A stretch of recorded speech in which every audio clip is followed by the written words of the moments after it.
হ্যাঁ চলো আমি এবার এটাকে একটু চেঞ্জ করে দিচ্ছি, বা আমরা এটা এরকম বলতে পারি, এদিকে দেখে নে, আমরা এরকম বলতে পারি এটা এক্স অ্যাক্সিস আর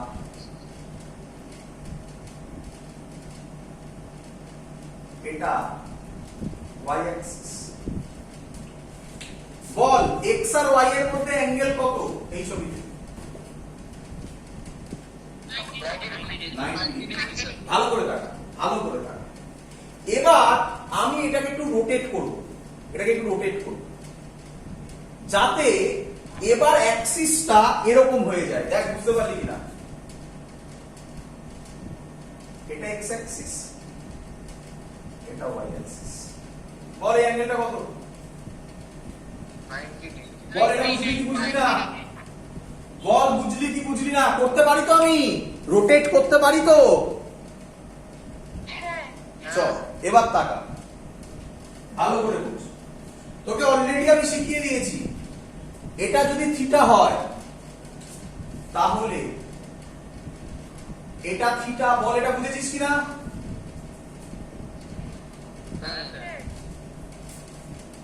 এইটা তাহলে এক্স অ্যাক্সিস, এটা ওয়াই অ্যাক্সিস। বল বুঝলি কিনা?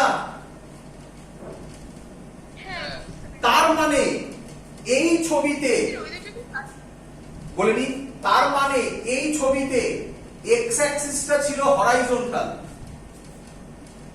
আর এই ছবিতে এক্স অ্যাক্সিস হয়ে গেল এইটা, মানে ইনক্লাইন প্লেনটা হয়ে গেল এক্স অ্যাক্সিস, তাই ওয়াইটাও একটু এখানে নিচে রোটেট করে গেল।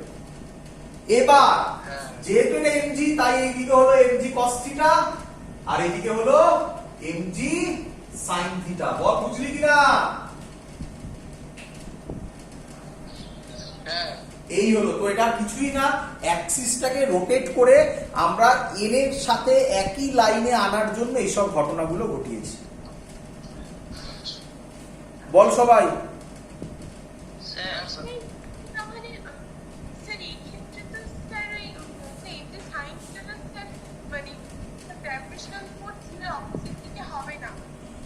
এমজি সাইন থিটা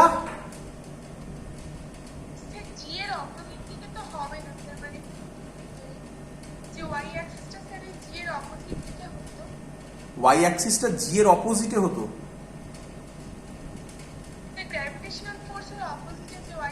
এই বাট ওটা কেন, কে বললো তোকে সব ভুল? তাহলে আমি আমার ভুল বোঝানো হয়েছে। এদিকে দেখ, তাহলে এটাকে কেন এরকম ভাবছিস? এসব কেন ভাবছিস?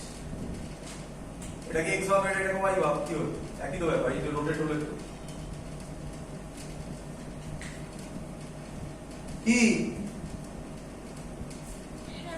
ওরকম হয় নাকি? ওরকম ভাবে নাকি কেউ যে ওয়াই অ্যাক্সিস জি এর সবসময় অপোজিটে হবে? এরকম কোনো ভাবনা চিন্তা আছে নাকি? কে বলেছে ওয়াই সবসময় জি এর অপোজিটে হবে?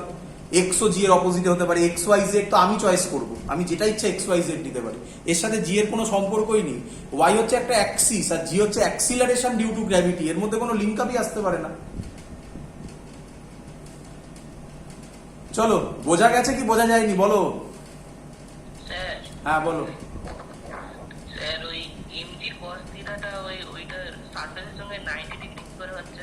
এমজি কস থিটাটা সারফেসের সাথে 90 ডিগ্রি হচ্ছে। আমি ওটাকে ওইভাবেই ভেঙেছি যে 90 ডিগ্রি যাতে হয়। 90 ডিগ্রি না হলে আমাকে তো ভেঙে আমার কোনো যৌক্তিকতা থাকবে না, মানে তার কোনো লজিক থাকবে না যদি 90 ডিগ্রি না হয়। এই হলো আমার ছবিটা, আবার দেখাচ্ছি। এই হলো আমার ছবিটা, এটা এমজি। এবার আমি এটাকে এমন দুটো কম্পোনেন্টে ভাঙবো, একটা ই বরাবর হবে, একটা ই বরাবর হতে হবে। তার মানে এই অ্যাঙ্গেলটা আমাকে 90 ডিগ্রি হতে হবে। ওটা আমার নিজের মতো ভাঙছি, তাই তো? হ্যাঁ অবভিয়াসলি, আমি তো নিজের মতো করে সাজিয়ে নিলাম এটাকে, তবেই তো সহজ হবে। আমি অ্যাকর্ডিং টু ইনক্লাইন্ড প্লেন করার জন্য আর সহজ ল্যাঙ্গুয়েজ এন এর অপোজিটে আনার জন্য এই কাণ্ড কারখানাটা ঘটালাম, আর কোনো উদ্দেশ্য নেই। তবেই আমি এবার লিখতে পারবো ইকুয়েশন গুলো, নয়তো ইকুয়েশনটা আমি লিখতে পারবো না। বোঝা গেছে? তো আমার এবার যে ছবিটা আমি আঁকছি, তাহলে এইটা হলো অ্যাকচুয়াল ছবি। এবার তোমরা এর ফ্রি বডি ডায়াগ্রাম করে দেবে আমাকে। কি ছবি দেখো, বুঝতে পারলে কিনা?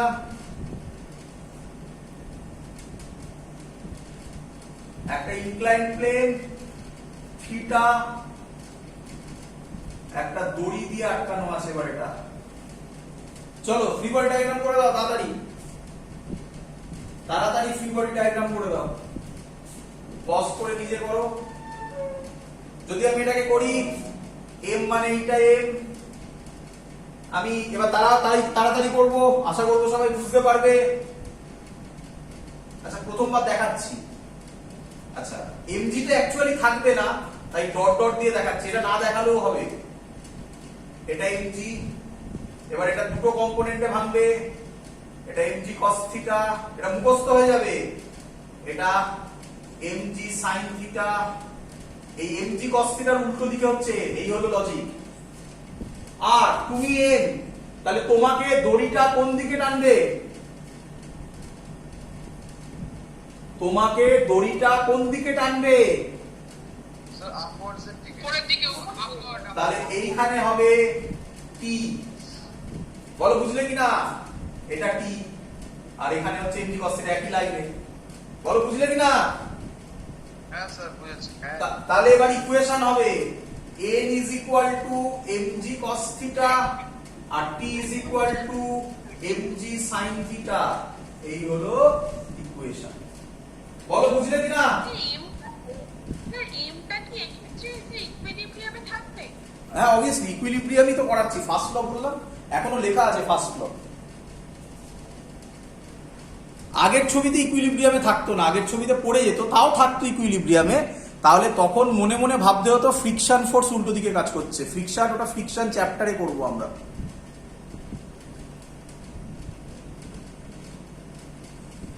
বোঝা গেছে সবার? হ্যাঁ স্যার। এটাই আবার বলছি, এটাই কারণ, ভালো করে বোঝ। এমজিটাকে দুটো কম্পোনেন্টে ভাঙার কারণ হচ্ছে নাম্বার ওয়ান, এন এর উল্টো দিকে আনা। এন এর উল্টো দিকে আনলে তবেই N is equal to MG cos থিটাটা আমি লিখতে পারি। যদি এন এর উল্টো দিকে না হয় তাহলে তো লিখতে পারি না আমি ওটা। আর অটোমেটিক্যালি যখন এন এর উল্টো দিকে চলে আসবে, ওই বাকি যে ফোর্সগুলো থাকবে সেগুলো এমজি সাইন থিটার একই দিকে হবে অথবা উল্টো দিকে হবে, সেটা দেখা যাবে, অঙ্কের উপর ডিপেন্ড করবে। আরেকটা অঙ্ক দিচ্ছি, পারবি আশা করি। চ কর অঙ্কটা, দেখি পারিস না। ফ্রি বডি ডায়াগ্রাম তাড়াতাড়ি।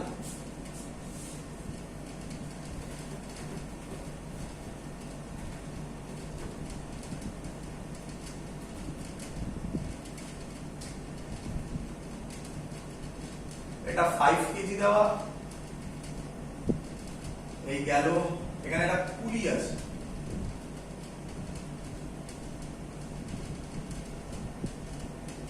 কটা দড়ি আছে কে বলবে আমাকে? একটা একটা। Very good. এই অ্যাঙ্গেলটা কিছু বলেছে? স্যার ওটা 3 কেজি লিখেছেন স্যার? একদম 3 KG. 3 KG. R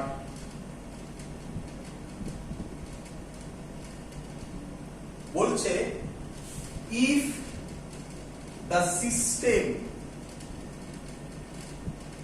is in equilibrium, find theta t মানে টেনশন and normal reaction। চলো কে করবে? করবো? করি?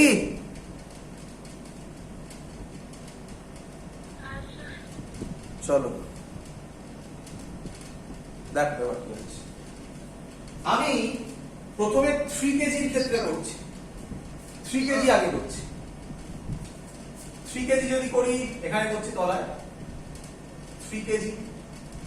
বল তুই কে? 3 কেজি।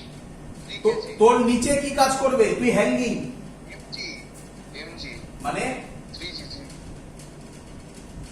স্যার 3 কেজিটা কি দেখাতে হবে এখানে? তখন যে স্যার ইমাজিনারি করলেন। হ্যাঁ স্যার এখানে কি 3 কেজিটা দেখাতে হবে নিচে? হ্যাঁ, ওটা তো যেটা ইনক্লাইন্ড প্লেনের উপর থাকে তার ক্ষেত্রে দেখাতে বারণ করেছিলাম। এটা কি ইনক্লাইন্ড প্লেনে আছে নাকি? ওটা হ্যাঙ্গিং, ওটা তো আলাদা পুরো ছবি। হ্যাঁ, ঠিক কার সাথে কার কথা মেলাচ্ছিস? ও, নিচে 3G দড়িটা তোকে কোন দিকে টানবে? স্যার উপরে আপওয়ার্ডস ওপরের দিকে। আর কিছু আছে? না তাহলে ইকুয়েশন তো চলে এলো, P is equal to 3G মানে 30। এটা তো অ্যানসার বেরিয়ে গেল একটা, কন্টিনিউ 30 নিউটন। গুড। এবার এটার ফ্রি বডি ডায়াগ্রাম করব, করছি, ভালো করে দেখে নে। প্রথমবার বলে এখানে এঁকে দেখাচ্ছে, আছে এখানটা একটু এঁকে দেখাই। প্রথমবার তো ফ্রি বডি ডায়াগ্রাম তো পয়েন্ট করে করে, আমি এমনি করছি। এটা 3G, এটা T হয়ে গেছে এটা। এবার এটা করছি, টাকা একেবারে করব। এই বরাবর হবে 5G cos থিটা, এইটা ইঞ্চি 5G হতো, সেটা দেখালাম না। এই বরাবর হবে, এখান থেকে দেখা, এই বরাবর হবে 5G sin থিটা। বল পুলি বাই দড়িটা 5G কে কোন দিকে টানবে? স্যার আপওয়ার্ডস টেনশনের টার্ম একই দড়ি না আলাদা দড়ি? একই দড়ি। তাহলে এটাও কি হবে? টি 30 টি বল, টি বল, 30 পরে বসাবে। 5G cos থিটার উল্টো দিকে কে কাজ করে?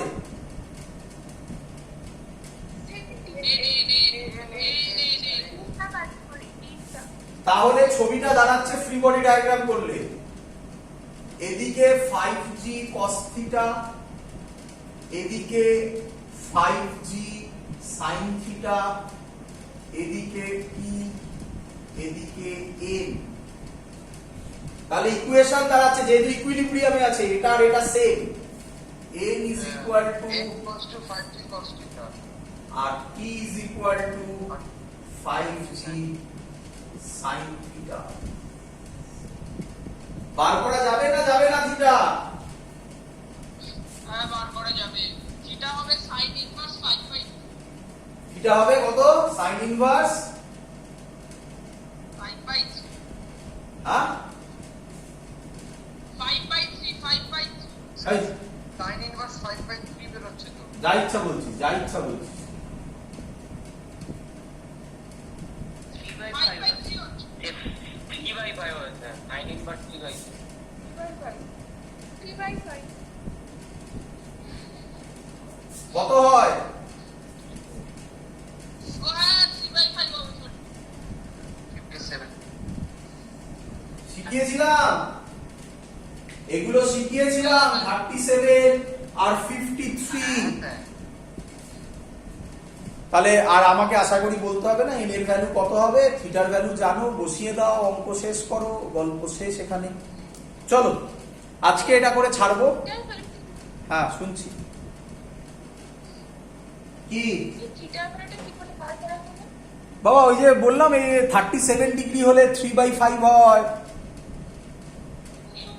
sin ইনভার্স 3/5 টা কেন হবে?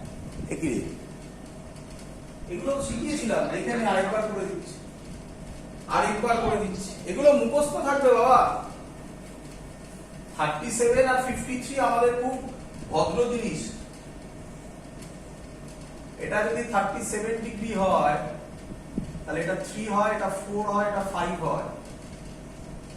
এটা যদি 53 ডিগ্রি হয়, এটা 4 হয়, এটা 3 হয়, এটা 5 হয়। কি বোঝা গেল? হ্যাঁ স্যার। তাহলে সাইনের ফর্মুলা কি? Perpendicular by hypotenuse. পারপেন্ডিকুলার কে 3, হাইপোটেনাস কে 5, তাহলে ওটা 37ই হবে। সাইন ইনভার্স 4/5 হলে 53 হতো। ক্যালকুলেটর বার করে দেখে নেবে যাদের ক্যালকুলেটর অ্যালাউড, যাদের ক্যালকুলেটর অ্যালাউড নয় জয়েন্টে এই সব টেকনিক ইউজ করতে হয়। চলো সবার বোঝা গেছে?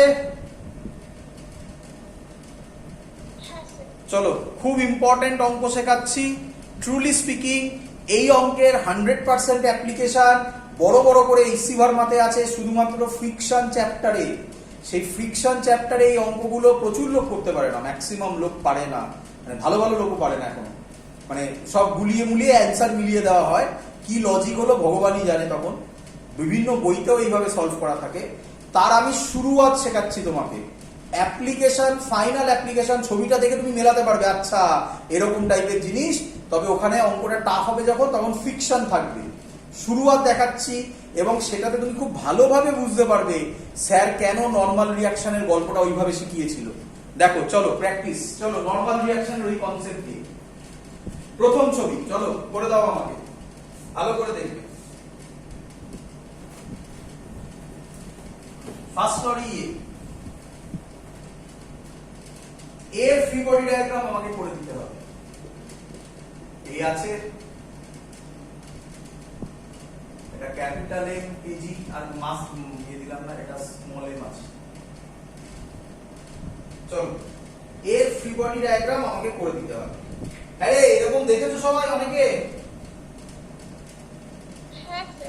হ্যাঁ দেখেছো? এরপরে আরেকটা মাথার উপর থাকে, এগুলো একটু বই উল্টালেই চোখে পড়ার কথা, বই উল্টালেই চোখে পড়ার কথা। চলো ফ্রি বডি ডায়াগ্রাম করছি বাবা, শুরু করছি, ভালো করে ফলো আপ করবে। ফ্রি বডি ডায়াগ্রাম দেখো ভালো করে। প্রথমে ক্যাপিটাল এম এর করছি, ক্যাপিটাল এম। বলো নিচে কত কাজ করবে? Sir very good, capital MG. তাহলে যদি নিচে এমজি কাজ করে, উপরে একটা ভালো করে বুঝে নাও, নিচে যদি কাজ করে একটা, এখানে এবারে এখান থেকে একটা রিঅ্যাকশন ফোর্স কাজ করবে, N1 দিলাম, N1 দিলাম, N1 দিলাম। বুঝতে প্রবলেম হলে আমি আবার বোঝাবো, ভালো করে একটু বুঝে নাও, একটু কষ্ট লাগবে, একটু কষ্ট হবে। N1 দিলাম, এক মিনিট একটু ভিডিওটা ঠিক করে নিই, বাবা অন্ধকার হয়ে গেল। এবার আরেকটা জিনিস, স্মল এম ওর ওপর আছে, স্মল এম ওর নিচে কত দেবে?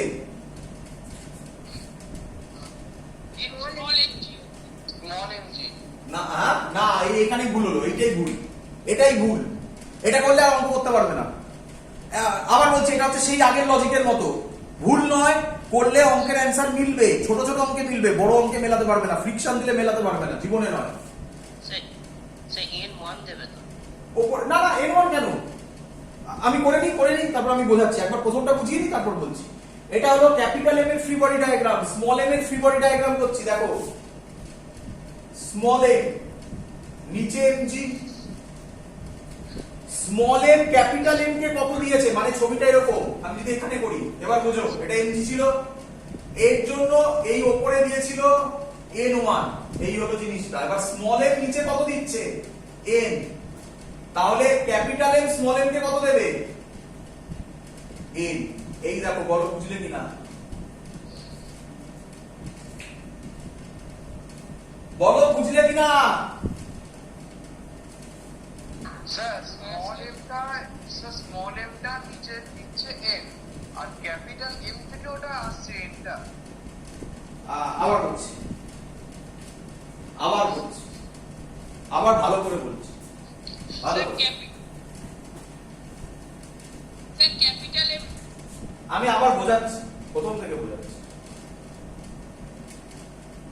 এটা আমার ক্যাপিটাল এম, বলো ক্যাপিটাল এম নিচে কত দেয়? আচ্ছা এই ছবিটা মনে আছে তো সবার? ক্যাপিটাল এম দাঁড়াও, এই ছবিটা মনে আছে সবার? হ্যাঁ স্যার স্যার শিখিয়েছিল এরকম, আজকেও মনে হয়, আজকের ক্লাস শুরুর প্রথমে এটা বুঝিয়েছি, শিখিয়েছিল স্যার এটা। হ্যাঁ স্যার। এবার দেখো অ্যাপ্লিকেশন দেখো, স্যার এবার অ্যাপ্লিকেশন দেখো, তাকাও, স্মল এর নিচে কত দিল? এই সরি, ক্যাপিটাল এর নিচে কত দিল? এমজি। তাহলে এ উপরে দেবে, এনটাকে আমি নাম দিয়েছি N1, কি আছে নাম দিয়েছি, হয়ে গেছে এত অবধি? এবার তাকাও, এবার আমি এখানে স্মল এম বসাচ্ছি, এই ছবিটা এবার এখানে পাবো, এই ছবিটাকে এবার এখানে পাবো, এইটাকে তুমি মনে মনে টেবিল ভেবে নিতে পারো। নিচে কত দেবে? স্মল এম জি উপরে কত দেবে? ক্যাপিটাল এম নিচে কত দেবে? নিচেটা শুধু এন এন। ও এবার বুঝলাম। স্যার তাহলে বলছি ক্যাপিটাল এমটাও তো নিচের টেবিলটাকে N1 ফোর্স দেবে তাই তো? ক্যাপিটাল এমটাও নিচের টেবিলটাকে N1 ফোর্স দেবে। Good good good. কিন্তু আমার তো টেবিলের ফ্রি বডি ডায়াগ্রাম আঁকার দরকার নেই। কি বুঝলি কিনা বল? হ্যাঁ স্যার। চলো এবার আঁকছি। ওটা বুঝতে পারছি না। এবার আঁকছি ক্যাপিটাল এম এর ফ্রি বডি ডায়াগ্রাম। নিচে আমি কমপ্লিট করে নিই, তারপরে আবার কথা শুনবো। ক্যাপিটাল এম এর নিচে এমজি, ওপরে N1।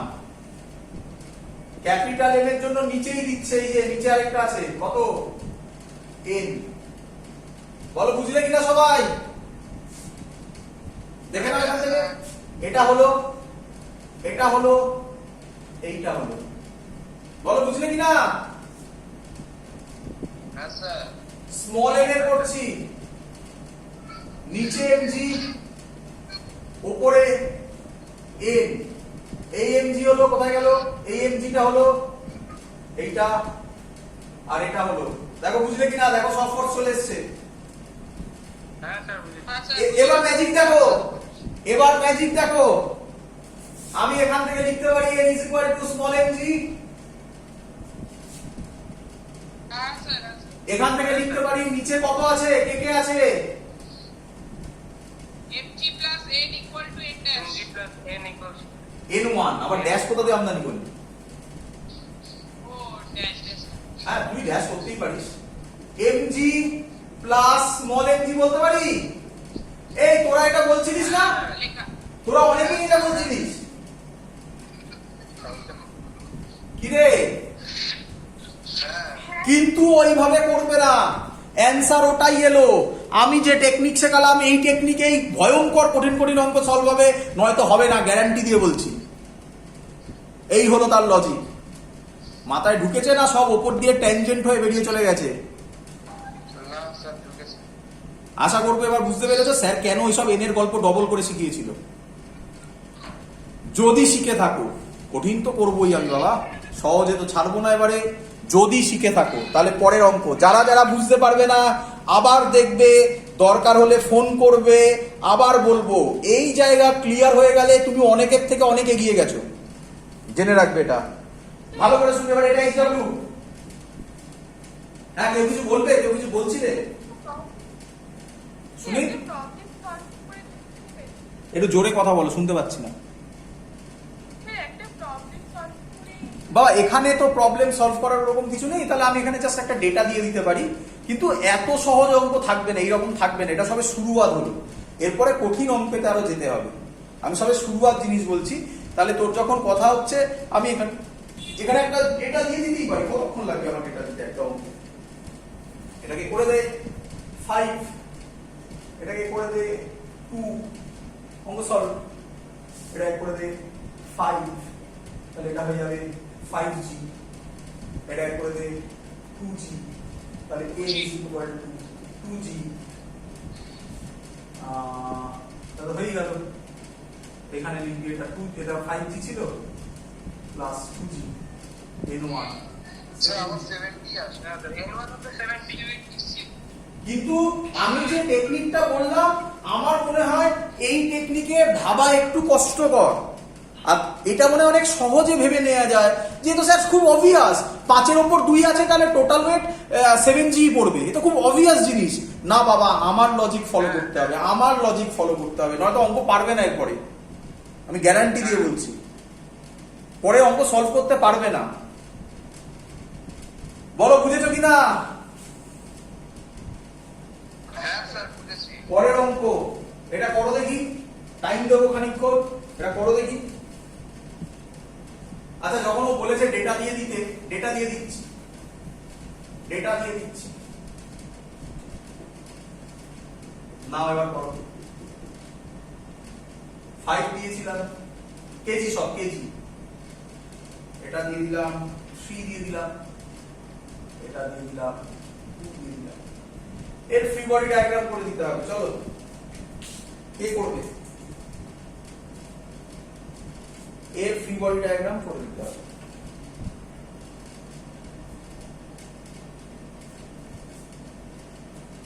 দেখো এটুকুনি বলে দিই আমি এইভাবে বোঝাচ্ছি, ওপর থেকে স্টার্ট করবে এইগুলো, তাহলে একটু সহজ হবে তোমার।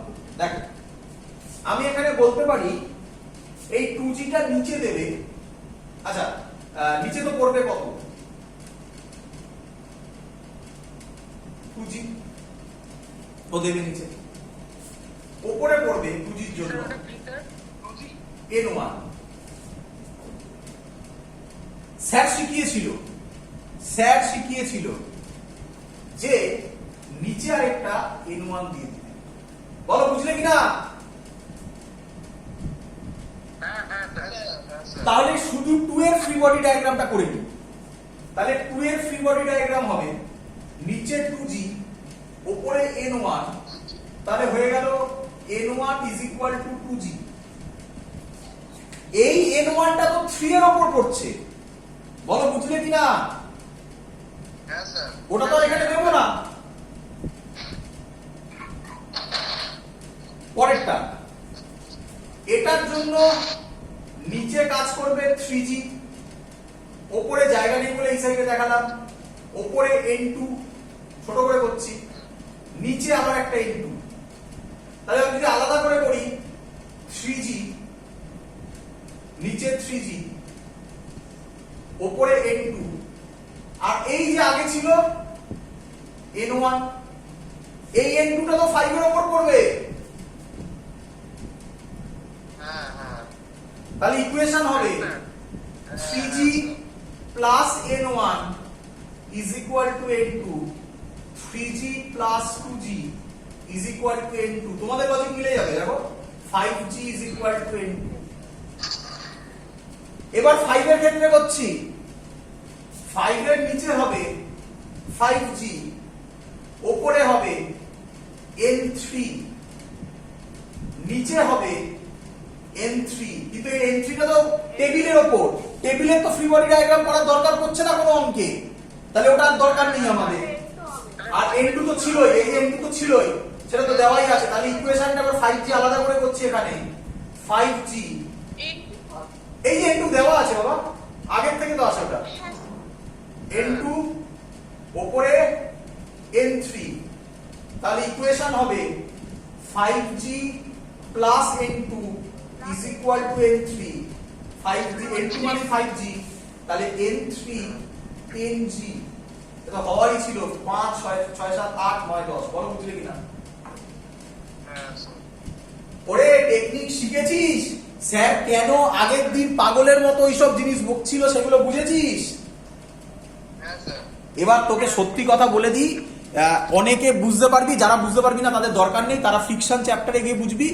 ফ্রিকশনের ফর্মুলা কি জানিস? Static friction, static limiting friction এক ধরনের ফ্রিকশন হয়, সেটা directly proportional to mu N, directly proportional to N, N মানে নর্মাল রিয়াকশন, এমজির ওপর ডিপেন্ডেন্ট করে না।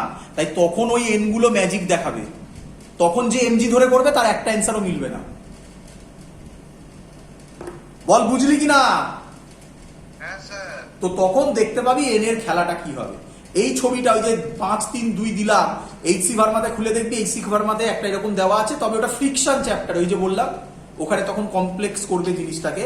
আগে আমাদের এন এর কনসেপ্টটা বুঝে নিতে হবে, বাড়িতে একটু প্র্যাকটিস করবি বাবা, তাহলেই ক্লিয়ার হয়ে যাবে। আরে ক্লিয়ার সবার? স্যার এগুলো কি আপনি স্যার পিডিএফ থেকে দিলেন? পিডিএফ মানে স্যার এই এরকম অঙ্ক কি স্যার আপনি পাঠাবেন গ্রুপে? এরকম অঙ্ক কিসে করব? স্যার গ্রুপে কি পাঠাবেন স্যার এরকম না, এরকম অঙ্ক এখনো নেই, এগুলো আমি এক্সট্রা শেখাচ্ছি। এরকম অঙ্ক তোদের ওইভাবে নেই, যা আছে এরকমই করলাম। এ তো অঙ্কে সত্যি কথা যদি বলি আমি তোকে, এই অঙ্কটার তো কোনো অঙ্কই নেই। তোকে যদি বলে ফাইন্ড N3, ও তো যে কেউ মুখে মুখে বলবে 5 3 8 আর 3 2 10, N3 10 10G, হ্যাঁ কি নয়? তখন তো এই টেকনিকটা কাজে লাগে না, এই টেকনিক ছাড়া সহজে হয়ে যায়। তাহলে কেন আমি এত কষ্ট করে শেখালাম, তার এফেক্ট তুই ফ্রিকশনে গিয়ে পাবি। তখন আমি বলবো এই জায়গাটাকে নিয়ে, এই অঙ্কটাকে ধরেই আমি তুলবো, তখন বুঝবি। এখান থেকে এরকম অঙ্ক আসে না, এখান থেকে যে অঙ্কগুলো আসে সেগুলো আমি পিডিএফে পাঠাচ্ছি কিছু, সেগুলো দেখে তোরা বুঝতে পারবি কিরকম অঙ্ক আছে। তবে আজকে আমি অঙ্ক পাঠাবো না, পরের দিন অঙ্ক পাঠাবো। আচ্ছা কিছু অঙ্ক আমি পাঠিয়ে দিচ্ছি। অ্যাক্সিলারেশন তো আমি এখনো করাইনি, সেকেন্ড লটা করাই, তারপরে অঙ্ক পাঠাবো। এখনো অঙ্ক পাঠাবো না কিছু, সেকেন্ড ল করালে তারপর অঙ্ক পাঠাবো। তোমরা চাইলে নিজেরা কিছু অঙ্ক সলভ করতে পারো, সেকেন্ড লটা করিয়ে করবো। দ্যাটস অল, এত অবধি থাকলো। আচ্ছা আমি সবাইকে বলে দিচ্ছি, আমি ওই জয়েন্টের গ্রুপ ফর্ম করব। যারা যারা লিখে পাঠিয়েছো বা যারা যারা লিখে পাঠাওনি এখনো, তারা পাঠিয়ে দেবে তাড়াতাড়ি। গ্রুপ ফর্ম করার পর আমি ফাইনালি জানিয়ে দেবো যে গ্রুপ ফর্ম করা হয়েছে, এবং তাদের অ্যাড করা হবে যখন দেখতে পাবে। যদি কেউ মিস হবে তখন আমাকে বলবে যে তোমরা আমাকে নাম পাঠিয়েছো, আমি জয়েন করতে ভুলে গেছি, আমি তখন গ্রুপে এখানে জানাবো, তখন তোমরা আমাকে বলবে। তো যাই হোক, ঠিক আছে এত অবধি থাকলো।